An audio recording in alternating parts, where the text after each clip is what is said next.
এই যে প্রথম ল্যাকটেশনের এই গাভীটি 2,50,000 টাকা দিয়ে এনেছে।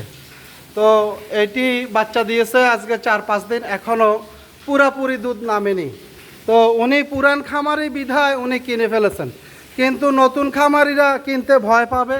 নতুন খামারিরা বলতে থাকে যে আমরা সকালে দুধ দেখব, বিকালে দুধ দেখব, 2 দিন ধরে দুধ দেখব, তারপরে গরু কিনবো, তা না হলে গরু কিনবো না। আসলে ভালো গরু নতুন খামারিদের জন্য বসে থাকে না। ভালো গরু ভালো খামারিদের চোখে পড়লে তারা কিন্তু কিনে নিয়ে যায়। আর ব্যাপারীরাও সেইভাবে দুধ দেখাতে চায় না। যেসব গরু হয়তো চলে কম সেগুলো দেখায়। যেগুলা ভালো গরু যদি ভালো খামারির চোখে পড়ে সে দুধ দেখে না, দুধ দেখা ছাড়াই সে কিনে নিয়ে যায়। আমরা আশা করতেছি এই গাভীটি 20+ দুধ হবে। এটি 2,50,000 টাকা দিয়ে এনেছে। এটি হচ্ছে প্রথম ল্যাকটেশন, প্রথম বিয়ান।